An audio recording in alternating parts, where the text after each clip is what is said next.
We are live, everyone, just to let you know. Requirement of our remote meetings, they need to be streamed live. Tony is trying to call in, and then I see Vivian is signed on, so I believe we have a quorum, Mr. Chair. Oh, very good. All right, well, we'll call the meeting to order. First order of business is the approval of the minutes. Do I have? Ralph, can you read that statement that we provided first? Oh, you want that first? Okay. Yeah, let's kick it off with that, and then we'll go from there. And then I'll take a roll call, and then we'll go to the official business. Okay, I have an official statement I need to read before we start the meeting. Hello, everyone. Due to the shelter-in-place order, all members of the Downtown Winston-Salem Business Improvement District Advisory Committee are participating virtually. For virtual meetings, committee members will be muted until asked to be heard. At that time, they will be recognized and will be unmuted.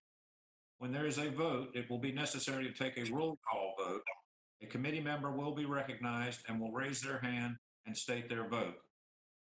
Today's meeting is a public meeting. Per the notice posted on the May 22nd, 2020, citizens can listen to the meeting if they contacted the city manager's office to make the necessary arrangements.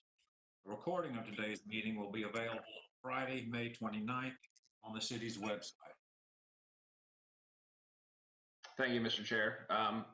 While we don't have any official votes scheduled for today, I do want to take an official roll call. So if I state your name, please just say present or here, just so I can confirm that you're at the meeting. Ralph Womble. Here. Vivian Joyner.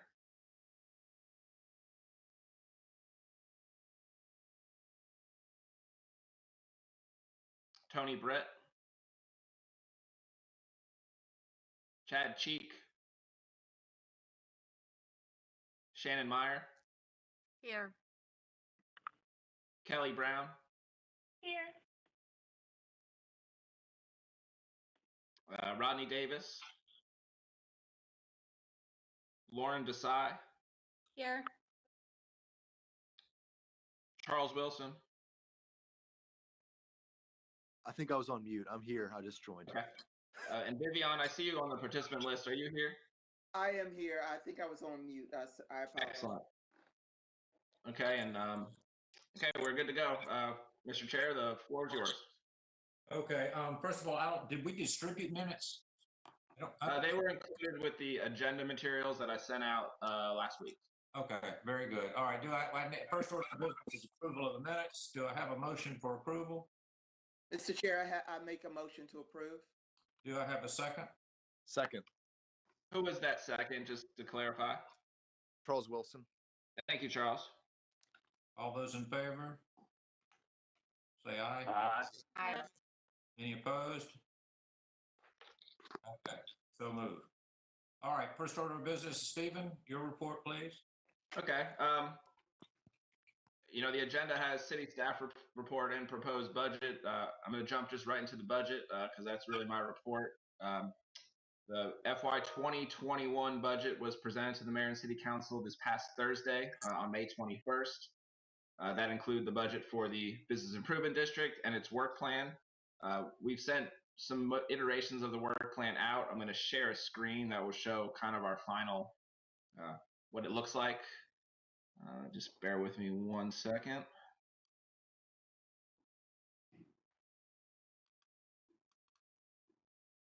Okay, you also see kind of a spreadsheet. And so this is the final budget. The second column here where it says amount, that's the FY current year's budget, FY 1920. The proposed budget is this next column. So for the cleaner environment, safety and security service area, proposed budget of $333,560. Stronger marketing promotion, $103,310. Accelerated development, $16,300. Enhanced physical appearance, $76,120. And then administration, $104,600. So that's a total allocation to the Downtown Winston-Salem Partnership of $633,890. It's an increase of about $37,000 from the previous year's allocation. Other expenses that make up part of the budget, there's a percentage of property tax collections. Forsyth County collects property taxes for the city of Winston-Salem and then we pay a percentage of that collection cost back to them. So the bid's share is $4,050. There's a $20,000 contingency. This is just if things come up that aren't budgeted during the year, or if there's ever a kind of an emergency fund if tax collections didn't come in as expected. And then there's a transfer to the Parking Capital Fund. Several years ago, you all approved and City Council approved kind of a shared agreement of sharing a cost between the city's parking fund and the bid to do improvements at the 6 Cherry Trade parking deck. The bid share was $150,000 to be paid in 3 installments. This $50,000 is the final installment for that project. My understanding is the work is complete. This is just the kind of final reconciliation of the accounting. So the proposed total budget for the Business Improvement District, $707,940, and you see that increase for the most part all going to the Downtown Winston-Salem Partnerships allocation. I'd be happy to answer any questions about the proposed work plan at this time. Any questions? All right. Stephen, do you have anything else to report? I do not. I will just note on the work plan. Let me get out of this sharing of the screen. There we go. The partnership really has a lot of flexibility with where they spend money. So while this is kind of the plan for Jason to implement the services for next year, if for some reason more money was needed for marketing or more money, if there was multiple snow events, you needed to shift dollars to clean and safe, the partnership has that flexibility. Jason usually lets me know, and then we make sure we notify this committee of any major changes to the work plan. And so just to be on the lookout for that. Okay. That's all I have, Mr. Chair. All right. Actually, one real quick thing, the budget timeline. Budget workshops have begun. We have our second workshop this coming Thursday, then a following workshop next Thursday, June the 4th. The current tentative plan for adoption by the Mayor and City Council is for Monday, June 15th. If approved, the budget will be effective July 1st. Now that's all I have. All right, very good. Jason? Yes, sir. Can you hear me? Yeah. Okay. All right, so thank you. And I wanted to go through and provide an update on just current updates. So we're on item 5 of the agenda, Chair, Mr. Chair. Mm-hmm. Yes. Okay, so one of the things that we're working on right now is updates of the some of our landscaping. We'll be having the flower baskets hung up in the next 2 weeks. Typically, they're done just a little bit earlier, but they were delayed due to coordination with the city. And so you'll see those on Trade Street and 4th Street. Our landscape people will be doing some of the beds on 4th Street. Hopefully this week. That was their promise to me last week. And you'll start to see that with a pretty significant transformation of the beds in that regard.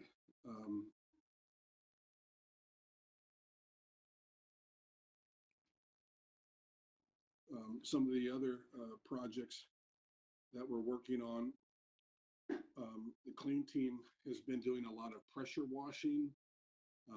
They've been working throughout the entire coronavirus pandemic, and that has been something that they've been able to do quite a bit of, is the power washing.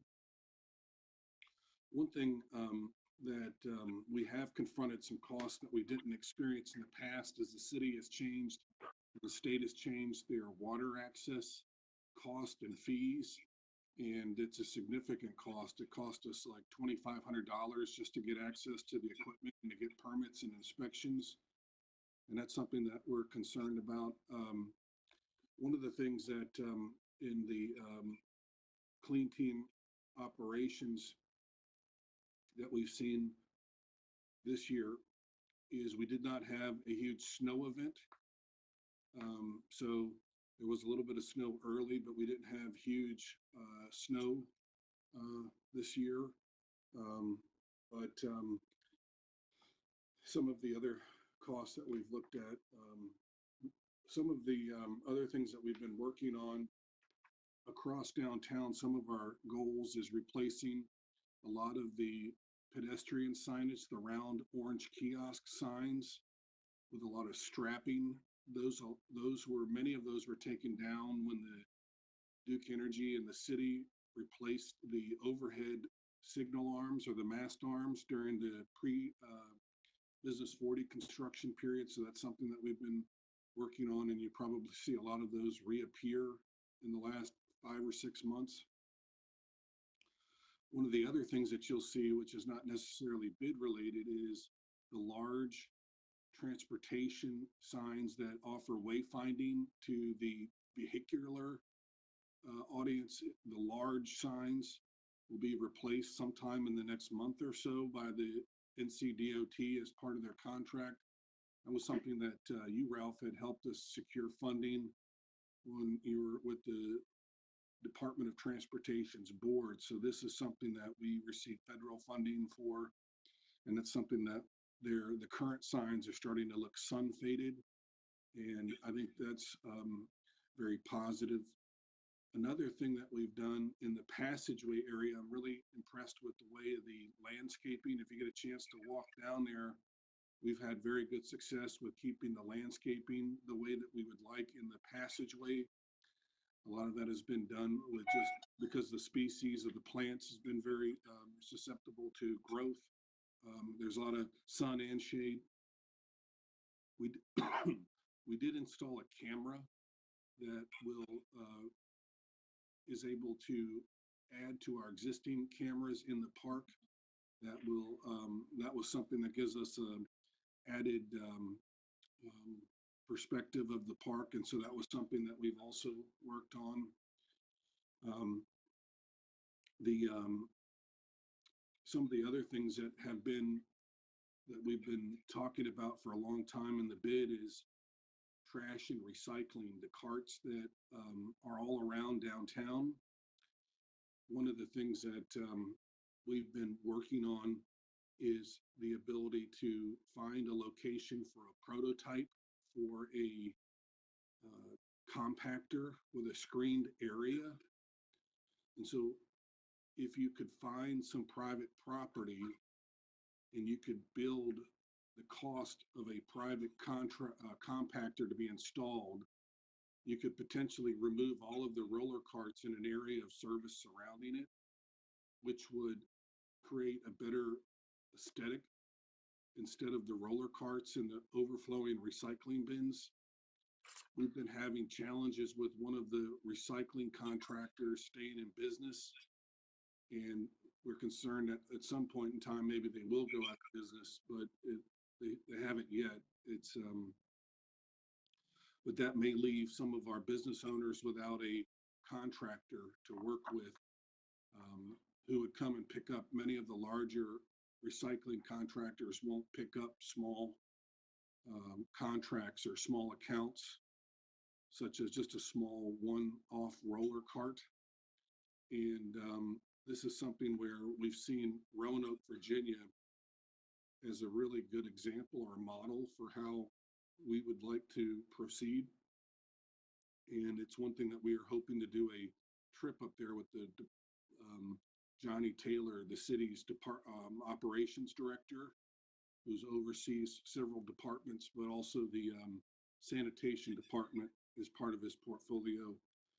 I think one of the places that we would probably have the private land to do the prototype would be up near the Industry Hill area, which is on the northern part of the Business Improvement District. One of the property owners up there, Drew Gersmeyer, is very interested in it and is probably going to go on the field trip with us, which is a positive development. But the goal long term would be to try to do this throughout downtown in several locations. Maybe I'll just take a breath there and see if there's any questions, and then continue on with anything else. Is there any questions? I don't have anything, Jason. Anybody else?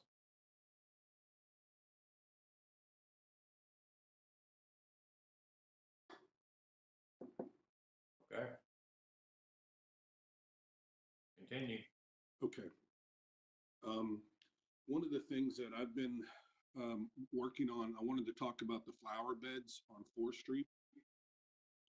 We've talked to our contractor and we've been able to overhaul. If you look in front of 4th Street on the block between Cherry and Marshall, we've rebuilt many of those beds and they have new soil in them and a better drainage system. And we're able to do that last year. And then so we've been able to commit to doing a third of them each year. So this is the second year of 3-year commitment to rebuilding the beds. And that's something that you'll be seeing coming along soon. That's something that you have to dig them out. They have a lot of roots that are in the tree wells and other electrical systems, and it's hard to get vegetation to grow in them. Even after they're rebuilt, they have to be constantly watered.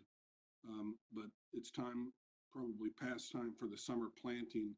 And so that's something that you'll see us doing in the next couple of weeks. Another thing that will be happening is a lot of the banners on the parking decks will be replaced. I think if it's okay, I'll just leave my report there as the update. Okay, very good. Well, is there anything else to come before the committee? I have one question, Stephen. What is the plan for resurfacing the roads downtown? I can get a more up-to-date update, if you will. The last, to my knowledge, and this is kind of pre-COVID, was 1st Street was kind of the next in line. And part of that, I believe, was going to take place as that conversion to two-way occurred. 1st Street was kind of a post or kind of reopening Salem Parkway was still part of that project. I had to wait till the expressway opened back up due to traffic concerns. Where that stands, I'm unsure due to obviously due to COVID. But I assume the schedule, if not delayed, will continue that timeline. Anything done to Main and Liberty will be done as part of the two-way conversion of that street. I do know that 5th Street has come up quite often in comments from kind of anecdotally from other folks. We're always asking our traffic field operations and our Department of Transportation if that is on the list at any time. I'll check with those 2 departments and get an update on kind of where things stand. If the timeline is delayed, if we think there's a restart date and kind of what the schedule and what downtown streets could be resurfaced. And I'll send that as an email to this committee once I hear from something, hopefully in the next week or 2. That would be great. And that would also include 4th and Cherry and Marshall. I mean, they're all a disaster. Yeah, to see if there's a plan and if there's anything, in the short term on the list and if there's anything long term on the list, and just try and get you as much information as possible. And so be on the lookout for that in the next few weeks from me. All right, thank you. Sarah, I have a question. Yeah. Any movement or decision made about sidewalk and street dining downtown for at least a temporary 2-week, 4-week period to test it out? Yeah, let me answer that. So there's several things that if you're have a sidewalk dining permit, or if you're limited in dining, we've been working very closely with the city. I have advocating for the temporary expansion of dining or sidewalk dining outside. And that could be in 3 different places. So it's preferable. Most of the dining halls have 50% limitations on their seating, which is going to make it very difficult for most restaurants to turn a profit. So the idea is to expand outdoor dining to as much space as possible, still utilizing distancing regulations.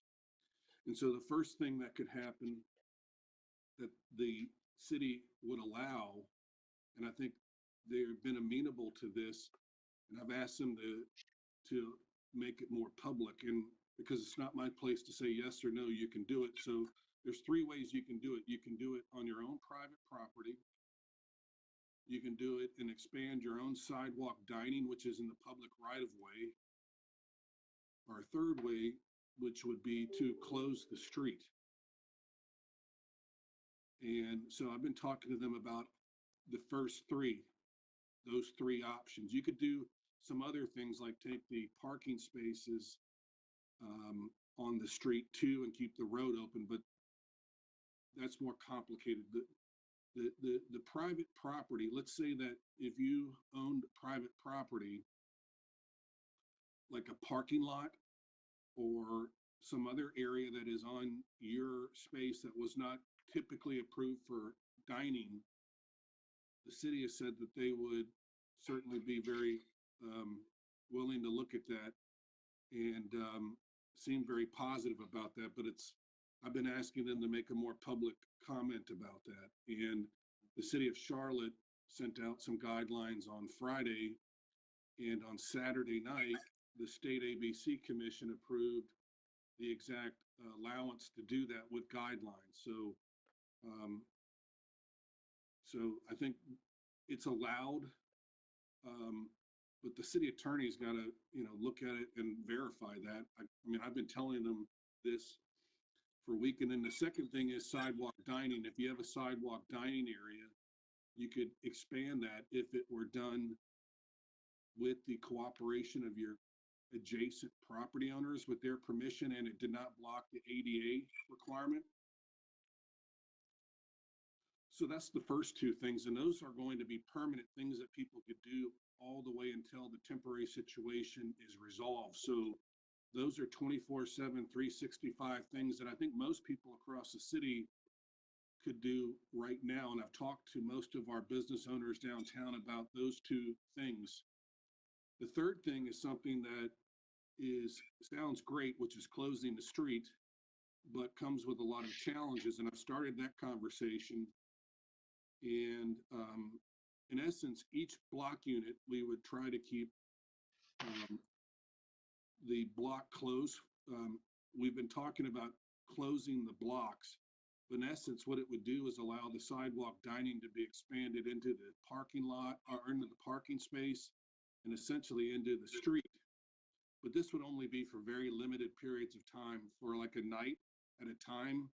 But the permanent closure of the streets is not something that we've contemplated, because there's almost no block where that would be something that everybody would agree, or even the majority would agree that it should be closed all the time. On every city block, there's conflicting desires. Some of the restaurants want their pickup zones to be maintained.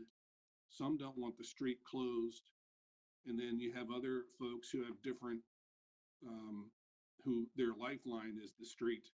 So we've talked about the possibility, and I'm open to the idea of certain blocks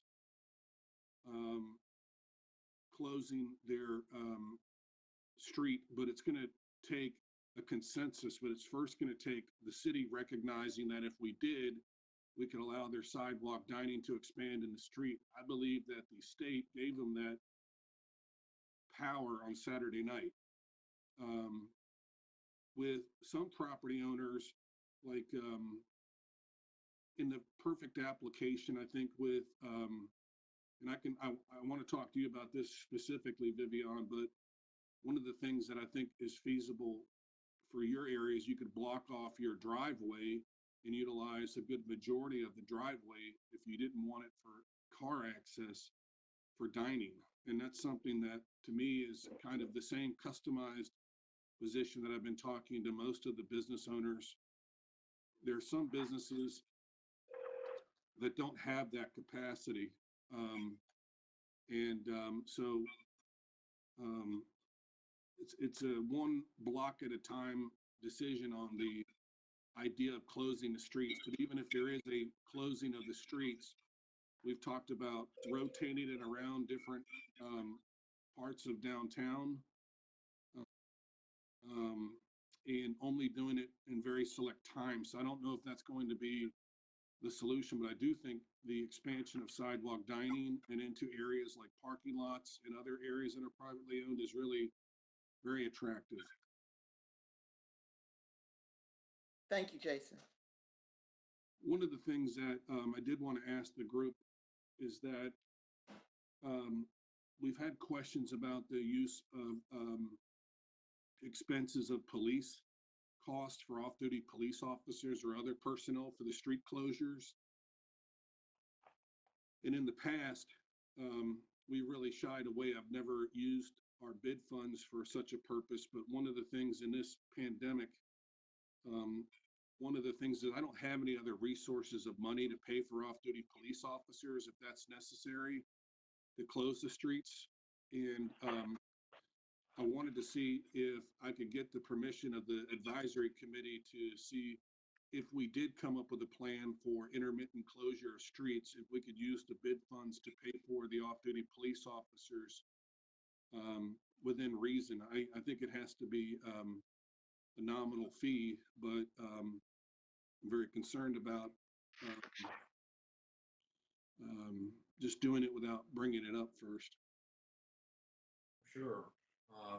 I mean, yeah, we stayed away from being responsible for city expenses for closing the streets or anything like that. But in this situation, maybe perhaps we ought to consider it. And I'll add, from the city's perspective, and the bid perspective, it's clearly an enhanced service. Having, it's a unique situation, and the need for off-duty police to assist. It's clearly not in the base level of operations, and so it very clearly qualifies as a bid expense and wouldn't be supplanting anything that's already going on with the downtown bike patrol or other police services. Right. Anybody have a problem with that? No. All right, Jason, seems like the sense of the room is it's okay unless anybody has anything else to say about that. Yeah, and I'd like to talk to Vivian offline about that conversation and get your feedback, and anybody else, call me. I'll do that. All right, anybody have anything else? I'll just add one final comment. So going with our normal schedule, June 23rd would be our next meeting. Absent any kind of substantial updates from the partnership or from Jason or from myself on the city side, I'd say it's unlikely we'll have that meeting. Probably know for officially before, kind of early into June. And so say tentatively, but likely, I think historically we've canceled that meeting. And so I think the plan will be for us to probably reconvene sometime later this summer. Okay. Vivian, is that okay with you? That sounds fine with me. Okay. All right. If there's nothing more to come before the committee, do I have a motion for adjournment? Mr. Chair, I make a motion to adjourn. All those in favor? Aye. So moved. Aye. We are adjourned. Thank you so much for participating and being here today. Good to see you all. Take care. Thank you all. Thank you very much.